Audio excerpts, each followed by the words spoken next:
And it's all because of what I learned at the Daily Report Center, a drug program for a drug addict like me. And my three keys to the program was, my first one was sponsorship.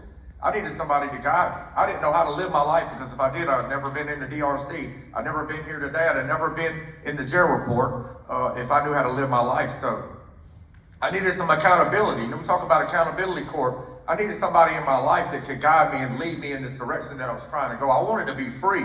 I wanted to be for the pain to stop, and I didn't know how to get that. I couldn't do it myself. So I needed to get a sponsor. I needed to find somebody to guide me. I need somebody to lead me, somebody that's been ahead of me. Today, that's a vital part of my life today, having a man in my life. I talked to him on the phone this morning. Having a man in my life that I can be open with, that I can be honest with, that I can talk about. The Bible talks about to confess your faults one to another. I have to confess to somebody if I want to be healed. My second key was the home. I needed a home group. All the people that I knew in the streets were on drugs, and I needed. They told me, I said that I needed to change people, places, and things. They said that recovery was an inside job. Think about that for a minute. Why did I do drugs in the first place? Because there's something inside of me that was broken. When I took the drugs away, I found that the problems that I had when I was a little boy were still there. All that stuff was still there. So the recovery being an inside job means I had to go on the inside, and I had to have some help. I don't know if you ever peeled an onion before, but I remember watching my mama peel an onion in the kitchen, and she would get to crying, because after you peel a couple of layers off the onion, the substance to the onion is potent and is powerful. And I don't know about you, but the substance to my drug addiction, I did many people great harm. I had some horrible things happen to me as a child, and I did some bad things to some people in addiction. So to uncover that stuff on the inside, it's uncomfortable. I need somebody that can be there with me to hold my hand and to call me out on my stuff. So, the second part of the key was a home group. When I was going to meetings, I didn't have nothing else to do, so I went to meetings every day. They said go to 90 and 90, and I did. I had to change people, places, and things. I had to learn how to change everything. And I had to get a home group. They said get a home group. So I joined the group. They said come early, stay late, be of service, Franco. Give something to somebody without expecting nothing in return. They taught me about this word reciprocity. So it was, expecting nothing in return by giving just selflessly. So I went early, helped them put up the chairs. They taught me how to make coffee. They said, we'll teach you how to make the coffee. And I don't know about y'all, but I can make a good, strong cup of coffee. You've been to them meetings before. You made some of that. You drank some of that coffee, couldn't go to sleep when you went home. You know what I'm talking about. I can make some coffee like that today. They taught me these things so I would do for others. I needed that structure. I needed that foundation. And as the judge said, the next chapter. What's the next chapter after drug court, after the DRC? What's your life going to be after? Everything you've been taught, everything that I was taught when I was in that program, I still apply to my life today. How did I get 10 years? With one day. I got 10 years by not using drugs no matter what, by letting some other people teach me how to live, by letting some other people show me what a group of people really look like.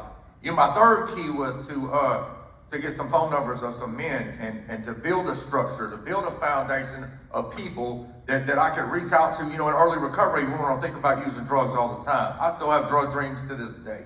But I know that something that I just never get away from. I don't have to wake up in the morning and think, well, I got to go get high today. I don't have to use today. So I needed a structure. I needed a foundation. I needed some people around me. I can't do this by myself. When I tried to do it by myself, I ended up in the jail report. I ended up in the street. I ended up homeless. I ended up in all the places that we end up. But thank God that there's a program like drug court. Thank God there's a program like the DRC. Hey, my counselor said that only 11% of people went to the DRC actually made it. I'm one of those 11. And it was because I kept coming. I did whatever I had to do to stay clean. I was in the DRC. I was probably about 9 months in, doing great, got a sponsor, got a home group, started working the steps, started working on me, on cleaning the inside, all that junk out. And I was in the hall one day, and I passed Mr. Mathis, and he said, hey, Curry, hold on a minute. And I turned around and he said, I just wanted to tell you that I'm proud of you. And I don't know if you've ever had anybody tell you that they were proud of you. But this coming from this mean man, coming from this guy that nobody really liked, coming from this officer that told me the key, that if I was going to make it, that I had to do these things. See, he gave me a suggestion. And it was up to me whether I followed it or not. I didn't have to do what they told me to, because I could have done whatever I wanted. But it was when I submitted to that, when I submitted to my authority, and this man that I didn't like when I first met, he said, I'm proud of you. I don't know, man, that did something to me. It put this seed of hope inside of me, that some of that stuff is still in me today. Like I can always go back to remember Mr. Mathis telling me that he was proud of me. The guy that used to run the program is a friend of mine and telling me that he's proud of me. Like I'm proud of you today. I'm proud of each of these graduates. Because what does it take? What did it take for your family to go along with you in this process when you're in this program? To make sure you make it to the meetings, to make sure that you make it to class, to make sure that no matter what, you get this second chance and you take full benefit of it. You know, the program that I'm a part of today is the 12-step, and I'm still a part of it. And it don't work. The program don't work unless I work it. Right? It works if you work it. It's been working since 1953. And if it can work for me, it can work for you. So the next chapter in your life is going to be dependent on what you're willing to do. You know, in recovery, we talk about spiritual principles. And 3 of them that are indispensable are honesty, open-mindedness, and willingness. Today, I'm honest that I don't have it all together, right? And I'm open-minded today that I need somebody to teach me how to live. I needed somebody to show me how to do this thing. And I was willing. I was willing to do whatever they told me to do. You know, I told my sponsor that the other day when I was thinking about this 10 years, that this milestone that I have today. And I told him, I said, you know, all I did was take a couple suggestions, and I had a little bit of willingness to try it. Everything I had tried in my life prior to that never worked. But when I tried what these people told me to do, it not only worked then, it still works today.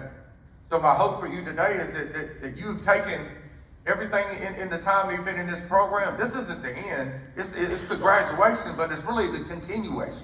It's a continuation into the man or the woman that you want to be.